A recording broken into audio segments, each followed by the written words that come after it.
Hear this reading from the 24th chapter of Matthew's Gospel. Jesus is addressing his disciples, having told them of the crumbling of the temple, followed by telling them of images of destruction, both on earth and even cosmic images of destruction. And he ends addressing them with these words, "But about that day and hour no one knows, neither the angels of heaven nor the Son, but only the Father. For as the days of Noah were, so will be the coming of the Son of Man. For as in those days before the flood, they were eating and drinking, marrying and giving in marriage, until the day Noah entered the ark, and they knew nothing until the flood came and swept them all away. So too will be the coming of the Son of Man. Then two will be in a field, one will be taken and one left. Two women will be grinding meal together, one will be taken and one will be left. Keep awake, therefore, for you do not know what day your Lord is coming. But understand this, if the owner of the house had known in what part of the night the thief was coming, he would have stayed awake and would not have let his house be broken into. Therefore you also must be ready, for the Son of Man is coming at an unexpected hour." This is the gospel. Happy New Year! Advent is the first season of the church year, and since today is the first season of Advent, this is, at least in the church, New Year's Day. First day of the Christian year, which we begin, as every year, by looking through the Scriptures at the end. The second coming, as some call it, the final days, the end of the world as we've known it, in the dawn of a new day. A day of salvation, healing, as Paul says. A day of peace, of war not even learned anymore, as Isaiah proclaims. We begin with the end. And I leave it to you to decide whether that end is a promise, a given, a foregone conclusion by God, or instead an invitation, a vision to inspire us, a dream to lure us on. I leave it to you to decide just what that end is about, the direction we are definitely moving or the direction we are called to pursue. But however you read it, I want you to hear the call, the advice, the invitation, even the command at the heart of both the passage from Romans that Karen read and the Gospel of Matthew. It's very simple. Hear it. Wake up! I don't know whether they're meant to be read that loud. I just did that to make sure you weren't nodding off. But both passages say it. Wake up, Paul says to those stuck in the night. Wake up, he says. Day is near, so near that they can see its first glimmers. Wake up, he means, to the hints of dawn all around them. Wake up to the possibility already here of living as if it were day even now. Wake up, says Jesus to those who have grown accustomed to the brokenness of their lives, to the struggle and violence and fear of their days. Wake up, Jesus says, to those who are asleep. Wake up because they no longer expect or believe anything can change. Wake up, Jesus says, to the hints of hope, the coming of the divine, to all that brings or promises life better, life richer, more full for all. Wake up. Wake up. That's the watchword for this season and for our lives in season and out, just as it's also a question. How often do we wake up? Or how often do we sleep through what really matters? Through the great gift we are offered in a moment of grace or kindness or sharing or beauty? Or through the opportunity we are offered to offer some gift, to engage in something significant, to usher in some newness? How often do we wake to be present to the day, present to the moments that fill it and the people who share it?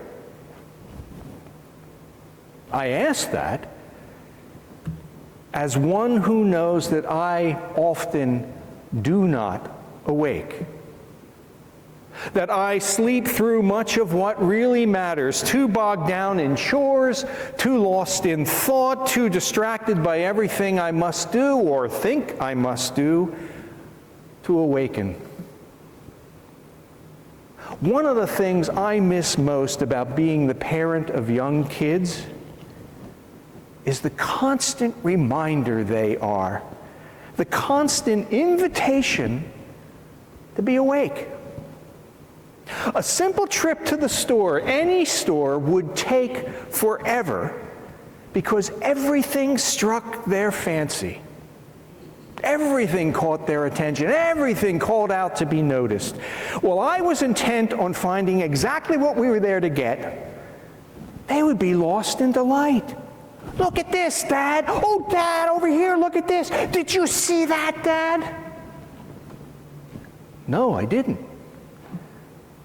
Or a walk through the woods would be a feast of wonder, from the caterpillar on a leaf to the skimmers on the creek to the ants foraging some crumbs.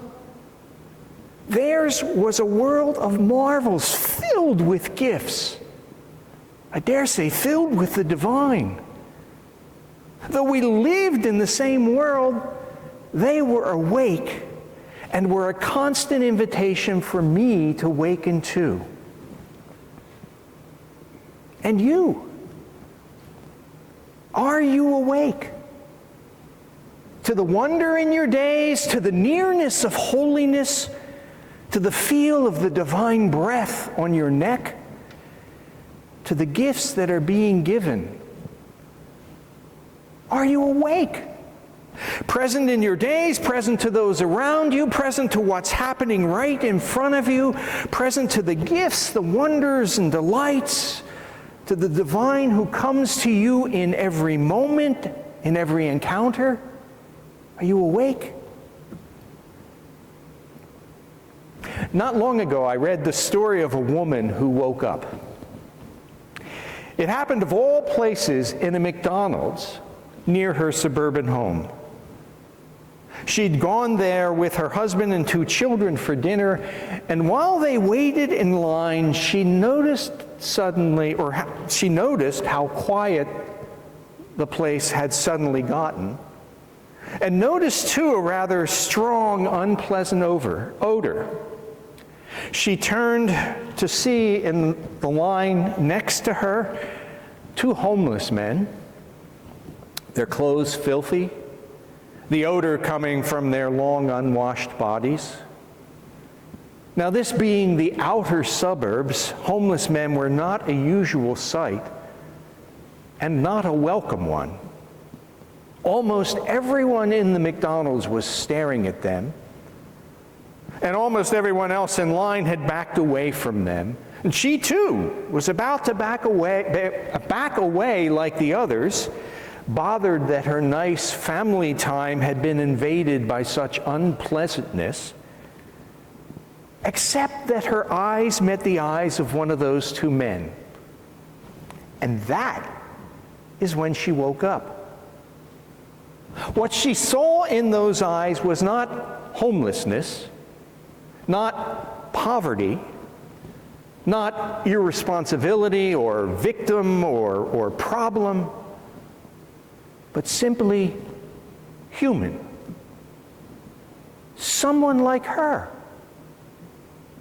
Someone who smiled at her as he moved forward to place his order, which was simply coffee for himself and for his companion. It became clear as he counted out his payment that coffee was all he had the money for, having come inside really to get warm and only being allowed to stay if he bought something. It also became clear that he was taking care of the other man who appeared to be in some way intellectually disabled. Moved by his tenderness towards his companion, and even more by the very powerful realization she'd had of their shared humanity, she added 2 meals to her order and took them to the table where the 2 homeless men sat. She placed them on the table and placed her hand on top of the hand of the man whose eyes she had looked into, not caring how filthy his hands were and not caring that everyone in McDonald's was now staring at her. "Thank you," he said. Whether for the food or the touch wasn't clear. But all she could say was, "No, thank you. Thank you for waking me up," I suspect she meant. Waking her to something she'd long fallen asleep to, that they belonged to each other, were responsible for each other, that he belonged to her and she belonged to him. "Thank you," she said, meaning, I suspect, that she was grateful to have awakened from her slumber. I don't know how long she stayed awake, whether she began to ask why he was homeless or others like him, what could be done about it, why there is so little affordable housing. I don't know what she did later, but at least for a moment, she woke up. Which is what the Scriptures ask of us. To wake up. Wake up, meaning, I suspect, to wake up to the reality of our days, to who shares them, to whom we belong and who belongs to us. Wake up to the divine drawing near, to the gifts it brings of grace or wonder or blessing.